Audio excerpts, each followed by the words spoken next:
अस्सलाम वालेकुम फ्रेंड्स, आप देख रहे हैं डिलीशियस पोस्ट। फ्रेंड, अक्सर हमारे घरों में एयर कंडीशंस लगे होते हैं, रेफ्रिजरेटर्स लगे होते हैं, तो हमसे पूछा जाता है कि भाई आपका एयर कंडीशन कितने टन का है।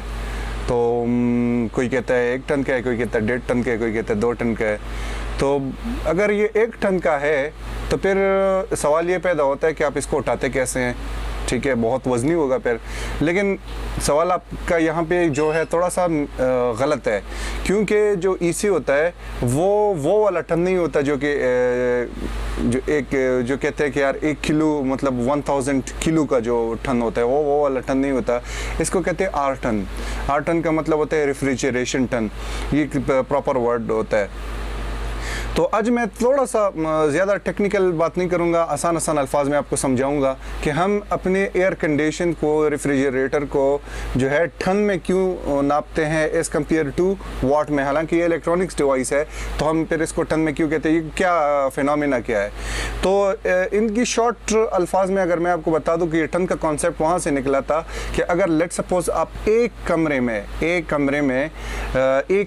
किलो बर्फ़ मतलब 1 टन बर्फ़ रख ले, 1 टन बर्फ़ रख ले और सॉलिड जो बर्फ़ होता है, और दूसरे कमरे में आप 1 टन का ईसी लगा ले। तो ये दोनों का जो काम है, ये कॉन्सेप्ट वहाँ से निकला था कि दोनों जो है वो एक जैसे काम करेगा, एक जैसे कूलिंग करेगा। जैसे आपको पता है कि कूलिंग जो है उसका कोई यूनिट नहीं होता। मतलब अगर आप ठंड की बात कर ले तो उसका कोई यूनिट नहीं होता, क्योंकि वो एनर्जी नहीं होती। जहाँ पे एनर्जी नहीं होती वहाँ पे ठंड होती है। ठीक है, अगर आपको ठंड को भी अक्सर अगर आपने नापना होता है तो वो आपने एनर्जी की यूनिट से नापना होता है।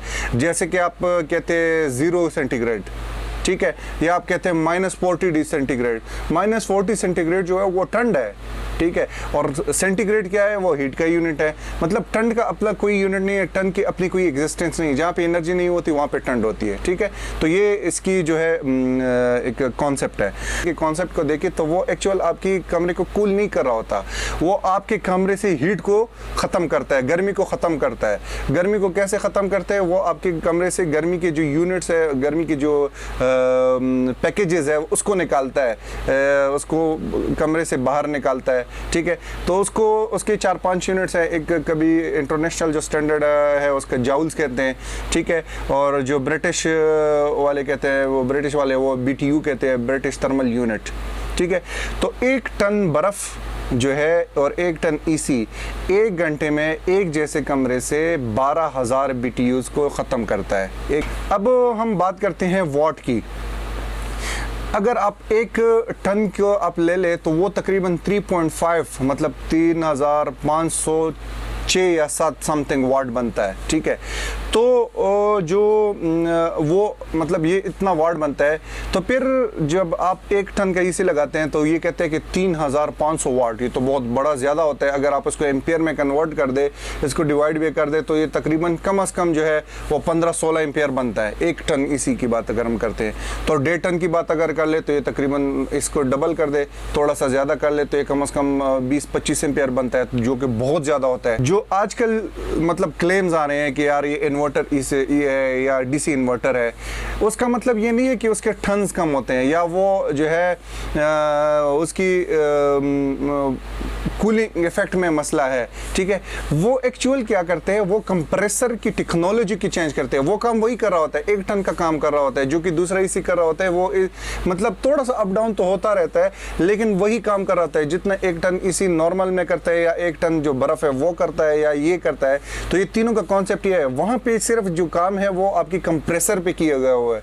कंप्रेसर की टेक्नोलॉजी को ऐसे बनाया होता है कि वो कंटिन्यूसली, मतलब अगर आप स्टार्ट में लेते हैं तो 8 एम्पियर पे चला जाता है, फिर उसे आहिस्ता आहिस्ता कम करके तकरीबन 3-4 एम्पियर पे आ जाता है। ठीक है, तो 3-4 एम्पियर पे वो कॉन्स्टेंटली चला जाता है। वो ये नहीं होता कि कंप्रेसर बंद होता है, ऑन होता है, बंद होता है, ऑन होता है। तो उसमें क्या होता है कि वो बिजली की फ्लक्चुएशन ज़्यादा होती है, तो वो कंजम्पशन ज़्यादा करता है। जो DC इन्वर्टर का कॉन्सेप्ट है वो ये कि वो जो कंप्रेसर आपका चल रहा होता है वो कंटिन्यूस चल रहा होता है, बंद नहीं होता। एक दफ़ा वो लोड लेता है नॉर्मल, जिस तरह नॉर्मल वो लोड लेते हैं इस तरह ये भी लेता है, फिर ये क्या करता है कि आहिस्ता आहिस्ता आहिस्ता चेंज मतलब कम करके जब कूलिंग कंप्लीट करता है तो फिर ये रन हो रहा होता है कंटिन्यूसली। इस तरह नहीं होता कि बंद हो जाए फिर ऑन हो जाए, बंद हो जाए फिर ऑन हो जाए। इसमें वो बिजली कंजम्पशन ज़्यादा होती है, ठीक है, लोड भी ज़्यादा लेके आते हैं। और ये जो डीसी इन्वर्टर जो होते हैं वो कंटिन्यूस चल रहे होते हैं, एक 2-3 एम्पियर लेके वो चल रहे होते हैं, ठीक है। तो उम्मीद है आपको ये वीडियो पसंद आई होगी। मिलते हैं एक और वीडियो में, तब तक के लिए इजाज़त दीजिए। वस्सलाम।